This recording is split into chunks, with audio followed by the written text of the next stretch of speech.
Hai, dengan Baba di sini. Teman-teman, saya menemukan ada kertas namanya millimeter block. Nah, dia tuh punya kayak kubus-kubus. Ada yang besar, ada yang kecil dan kelipatan dari berbagai macam kubus dengan berbagai ukuran. Menarik ya? Sesuatu yang sangat signifikan bahwa kita memang berada di blok. Nama lain dari kubus, nama lain dari ada yang menyebutnya sangkar, coba bayangkan, atau barak. Anyway, itu adalah sebuah teknologi ya. Nah, ini adalah bagian ketiga tentang arkon.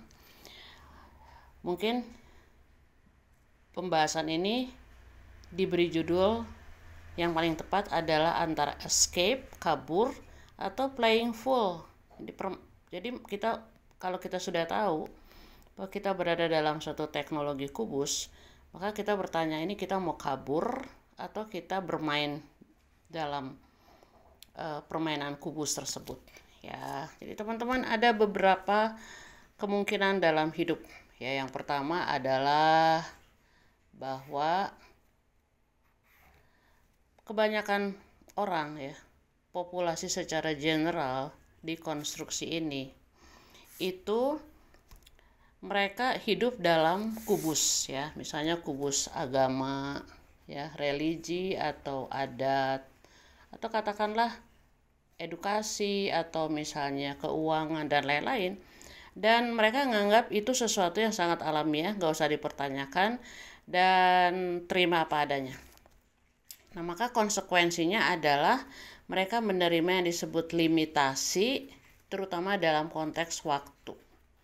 Ya, jadi waktunya waktu linier, karena ingat, Saturnus itu membuat permainan dia yang bersifat limitasi dan dia mengontrolnya lewat waktu, dan waktu itu linier. Jadi orang di sini lahir ya, lalu di sini meninggal, katakanlah meninggal ya. Lalu orang terima apa adanya, menganggap ini adalah sesuatu yang bersifat takdir, nggak bisa diubah, dan hidup sesuai dengan ajaran dari masing-masing kubus. Itu yang pertama ya. Lalu yang kedua itu adalah mereka yang kemungkinan kedua dalam konteks kebangunan spiritual dan kebangkitan spiritual ya, itu lalu mereka yang ada dalam posisi pertama itu mulai melihat apa yang disebut sebagai posibilitas. Jadi dia tentang posibilitas ya. Nah, posibilitas itu oleh Saturnus itu dipastikan dibatasi. Tapi tetap karena jiwa gelisah, misalnya nih di satu kubus, misalnya kubus agama ya, itu lalu mulai mempertanyakan beberapa hal yang tidak bisa dijawab oleh kubus itu, lalu dia pindah lagi. Misalnya ini kubus religius pertama, nanti dia lari ke kubus religius kedua. Ternyata dia menyadari bahwa religius pertama dan religius kedua itu sebenarnya sama, dengan baju dan ritual yang berbeda, tapi intinya sama, yaitu apa? Yaitu Tuhannya ada di luar sana. Ya. Nah, kalau Tuhan di luar sana artinya apa? Si Demiurge ya, yang nama lainnya ada Yaldabaoth ya, Demiurge atau Yaldabaoth, itu akhirnya yang menjadi Tuhan karena dia menuhankan dirinya sendiri kan. Lalu tiba-tiba dia pikir, ya udahlah, misalnya kubus pertama, kubus kedua enggak memberikan jawaban, dia larilah ke kubus spiritualitas ya. Ini banyak sekali terjadi di dunia barat dan di dunia kita. Jadi di dunia barat, orang-orang yang berdasarkan religiusitas barat misalnya lari ke spiritualitas timur ya, lalu mulai belajar yoga, tai chi, mereka masuk ke ashram-ashram di India, lalu mereka mulai belajar pola pikir lain. Nah, lalu dari spiritualitas kuno itu lalu ada juga yang dia masuk misalnya ke spiritualitas era baru ya. Spiritualitas era baru tuh dia itu kayaknya memfokuskan diri pada cahaya, terus hal-hal yang bersifat positif ya. Jadi Spirit Sayadaw Baru tuh menghasilkan light worker, tapi nggak mau jadi dark worker. Mereka pengennya positif, tapi nggak mau melihat ada sisi lain yaitu negatif. Nah, ini akan susah sekali untuk menerima apa yang kita sebut Yaldabaoth, Demiurge, atau yang menguasai kubus itu, karena mereka nggak mau menyentuh yang gelap-gelap, sedangkan ini kan dikatakan gelap. Ya, lalu nanti misalnya dia pergi lagi ke kubus lain ya, misalnya kubus kosmologi, belajar tentang kosmologi, tentang level-level, multidimensionalitas, tentang dualitas konfliktual positif negatif, tentang masuk apa yang disebut sebagai zero point itu ya. Jadi ada banyak sekali nih. Nah, nanti masuk lagi ke hal-hal lain ya. Nah, teman-teman, tipe kedua ini mereka itu akhirnya sadar bahwa mau pindah ke kubus manapun, itu kubus itu masih berada dalam lingkup kekuasaan teknologi kubus hitam. Jadi Saturnus pasti menguasainya. Ya. Nah, ini dia teman-teman. Lalu dia pikir ketika dia keluar dari kubus pertama masuk ke kubus kedua dan selanjutnya, dia pikir dia sudah mencapai apa yang disebut kebebasan atau freedom. Padahal Yaldabaoth yang membuat teknologi kubus itu memastikan bahwa orang akan merasakan suatu freedom di dalam kubus. Ya, masih di dalam kubus. Nah, itu yang banyak orang yang tidak sadari. Nah, nanti teknologi ini akan membuat sebuah manuver atau berbagai cara untuk membuat orang-orang yang keluar dari satu sistem, satu kubus ke kubus lain itu tidak menyadari bahwa mereka ada dalam satu sistem kubus yang lebih besar ya, dan dipastikan mereka nggak tahu tentang asal usul mereka di sisi lain. Dibuat sedemikian rupa supaya mereka nggak tahu ya. Bahkan kabut lupa itu merupakan sebuah kontrak jiwa. Jadi kita katanya sih ya, ini Baba harus benar-benar ngulik lagi soal kontrak jiwa. Karena kalau kita lihat dari teknologi reincarnation, kontrak jiwa yang memastikan orang itu jiwanya balik lagi ke kubus di konstruksi buatan ini, dia sebenarnya bukan kontrak jiwa yang berdasarkan kebebasan, tetapi karena tidak ada pilihan lain. Nah, itu terbukti oleh banyak sekali mereka yang mengalami mati suri atau near death experience yang setelah riset ya, penelitian besar-besar itu mereka merasa mereka terpaksa masuk lagi ke kubus ini melalui teknologi reinkarnasi karena nggak ada pilihan lain. Dan itu manipulatif banget, sangat manipulatif ya oleh Archons, Demiurge, itu dibuat sedemikian rupa sehingga kita terjebak lagi di kubus yang sama. Oke, nah ini ada pilihannya seperti ini. Oke, sekarang pilihan yang ketiga adalah kita sekarang sadar gitu ya bahwa kita ada dalam sebuah kubus, lalu raga kita itu adalah kubus. Ya, jadi raga kita adalah kubus karena apa? Karena kita sudah mengintervensi, kita sudah internalisasi konsep kubus ini. Ya. Nah, jadi kubusnya ada di luar diri kita dan juga ada di dalam diri kita nih.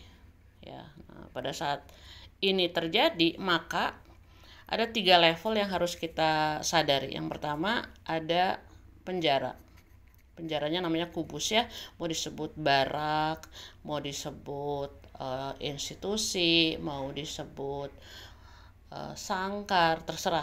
Pokoknya dia sebuah penjara. Lalu ada yang terpenjara. Ya, yaitu kita. Lalu ada penjaga penjara. Ya, nah penjaga penjara ini ada yang kita sebut Archons itu ya. Nah, teman-teman bisa lihat di video sebelumnya bahwa Archons ini dia mempunyai banyak sekali nama. Termasuk Anunnaki, termasuk jin, termasuk Man in Black, Shadow People, dan lain-lain. Nah, mereka itu penjaga. Nah, di level ketiga ini itu kita sudah sadar. Jadi ada yang disebut awareness ya. Awareness, kita sudah sadar nih bahwa kita ada dalam suatu sistem, dan sistem itu sifatnya berlapis-lapis dan ada penjaganya yang disebut penjaga sistem keamanan kosmik ya. Nah, pertanyaannya adalah gimana caranya supaya kita itu tetap hidup dalam awareness tapi tidak menimbulkan alert.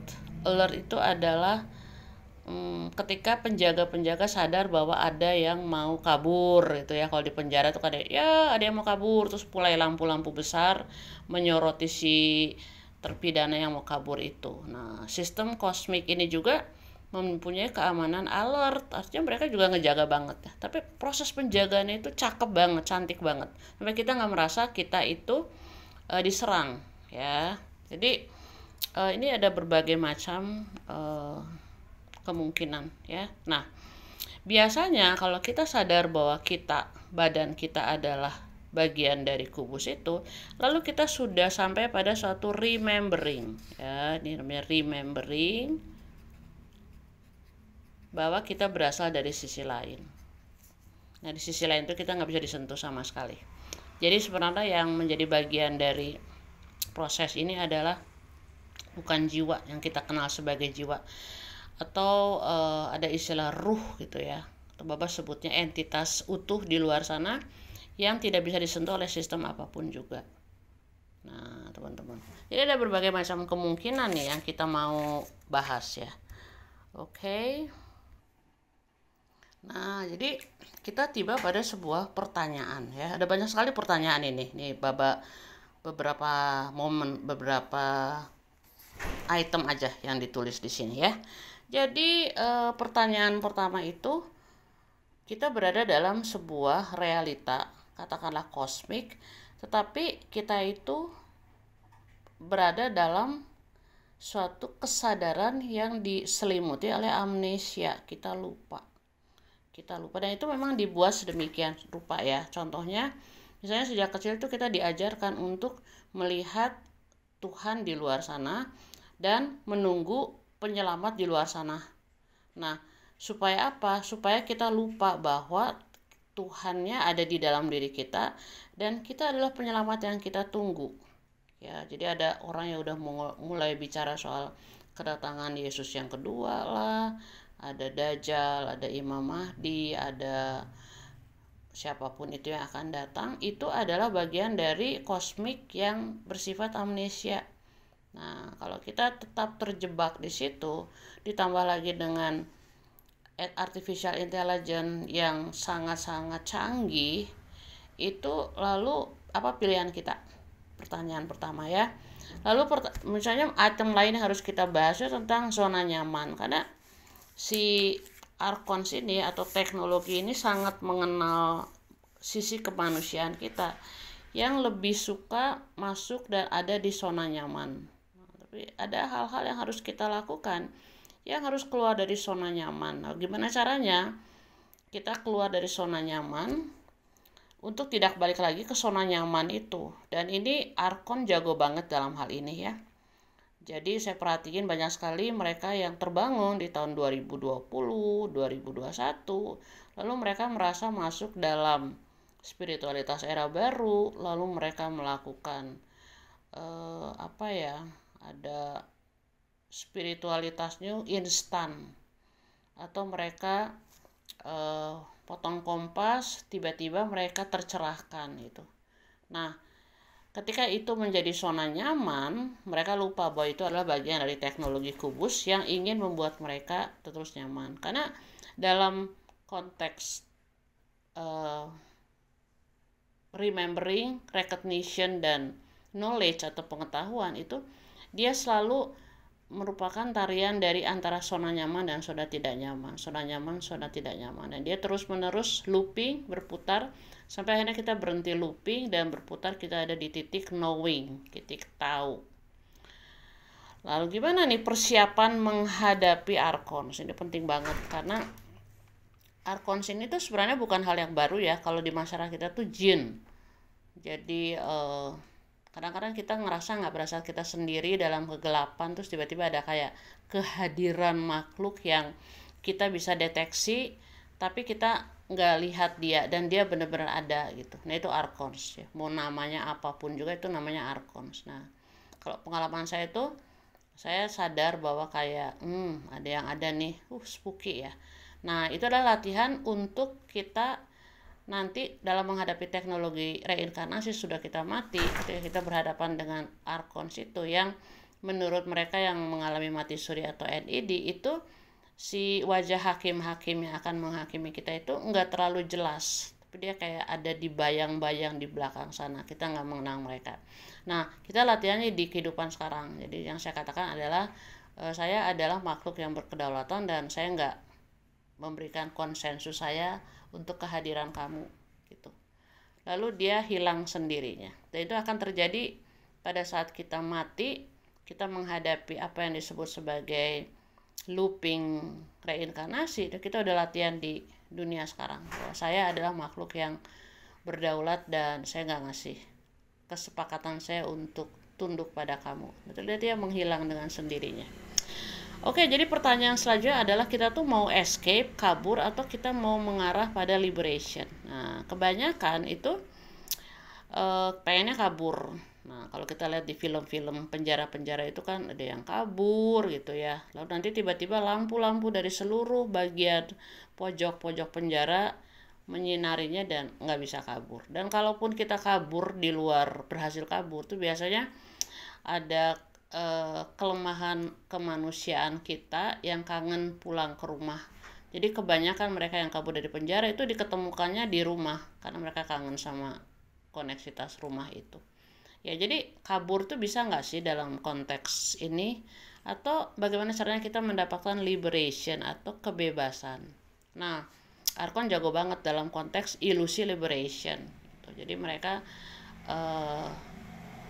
jago banget sih. Oke, lalu syarat-syaratnya apa sih? Oke, itu syarat-syarat itu banyak banget ya.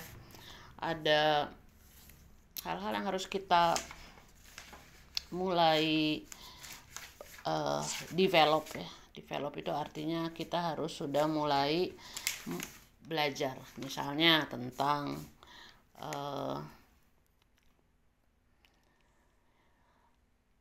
kita harus nyaman dengan ketidakpastian.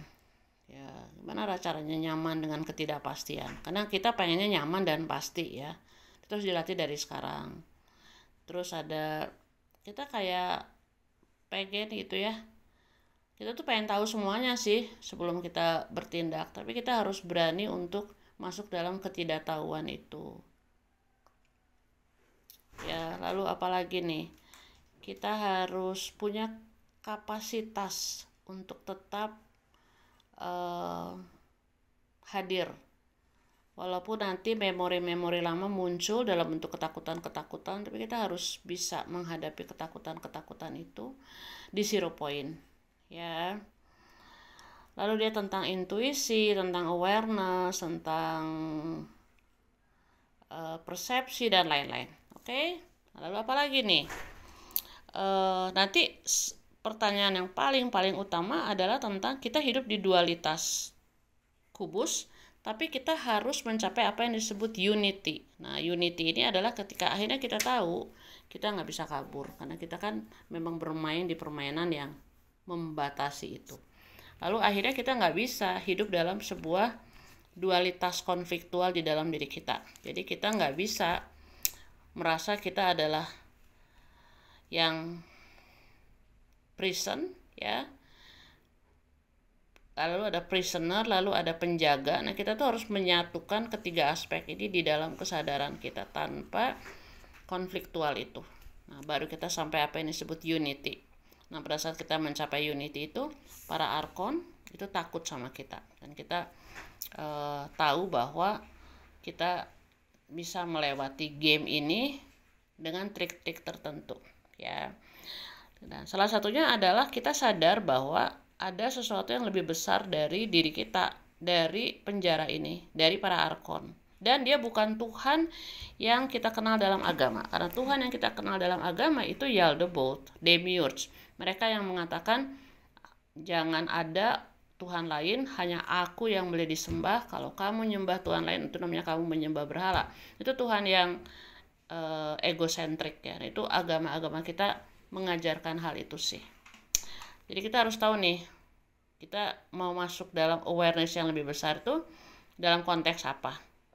Lalu akhirnya ada pertanyaan-pertanyaan yang bagus ya, yaitu misalnya, jadi sebenarnya kita hidup dalam kubus-kubus ini tuh dia sebenarnya baik atau buruk? Atau dia sebenarnya nggak baik dan nggak buruk? Bahwa sebenarnya yang disebut demiurge itu, apakah dia memang jahat banget, evil, atau dia itu memfasilitasi proses game kita. Jadi di sisi lain kita benar-benar merdeka tanpa batas. Nah, di sini kita benar-benar dibatasi. Jadi nanti kita bisa melihat dengan 0 point sebenarnya posisi Saturnus, Demiurge atau Yaldabaoth itu seperti apa sih ya. Nah, kita nggak boleh terjebak dalam dualitas baik lawan buruk kayak gitu.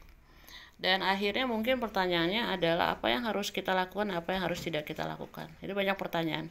Jadi teman-teman semua berasal dari satu pertanyaan, dan dari satu pertanyaan kita akan mendapatkan jawaban yang menghasilkan pertanyaan lain. Dan ini untuk membuat satu YouTube ini aja, YouTube video ini dibutuhkan misalnya sekitar 24 menit lah ya.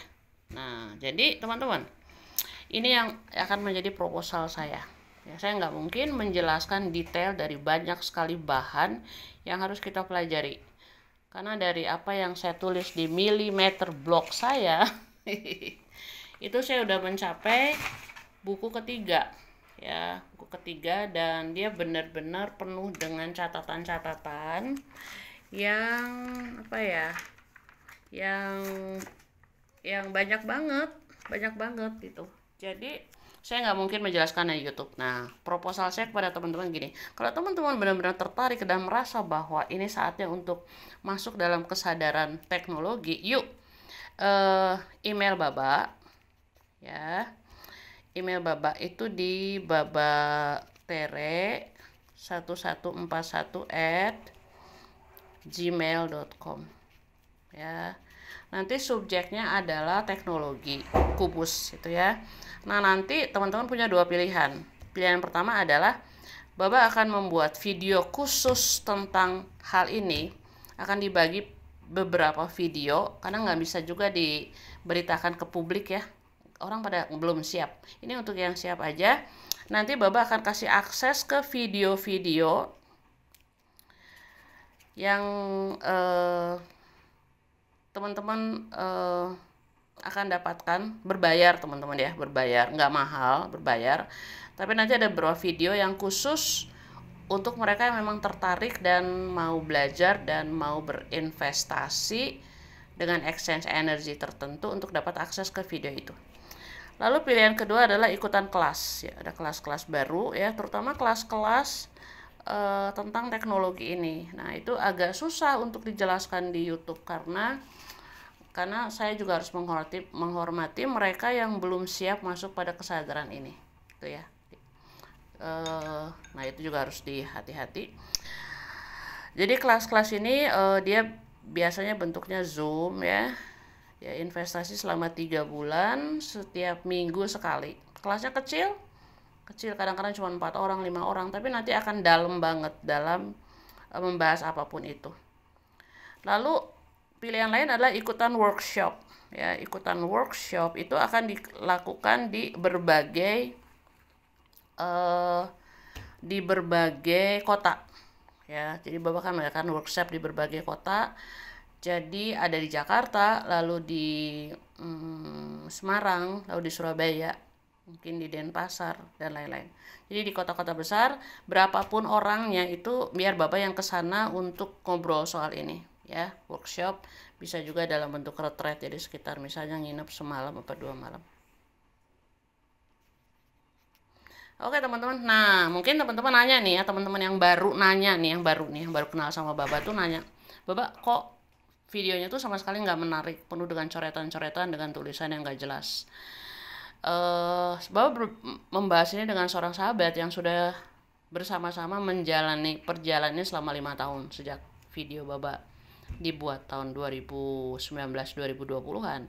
Itu akhirnya memang diputuskan bahwa Baba akan kembali lagi ke metode lama, yaitu ngotret. Ya, cuman ngotretnya kali ini beda. Kalau dulu kan dengan kertas putih polos karena memang belum remembering, belum recognizing, belum knowing. Sekarang dia di dasar, di latar belakangnya oleh kotak-kotak ini, dan kita bermain di kotak-kotak ini. Itu yang exciting sih sebenarnya. Itu sangat-sangat exciting. Oke, jadi teman-teman silahkan kalau mau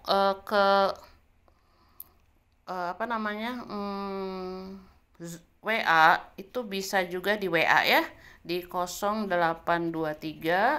1559 32. Nah, 32 berapa tuh? 3296. Ya. Nanti kita cari cara, gimana caranya untuk sama-sama belajar. Yuk. Lalu pertanyaan terakhir, kenapa harus belajar, Mbak? Kenapa? Karena kita nggak mau dong hidup hanya di prioritas, atau bukan prioritas, alternatif pertama ini. Jadi kita hidup dalam kubus, kubus itu sudah kita ketahui semua ya. Lalu nanti kita dibatasi waktu, limitasi, lalu kita masuk pada waktu linear yang dibuat oleh Demiurge, lalu kita lahir dan kita mati, lalu kita nggak tahu apa-apa.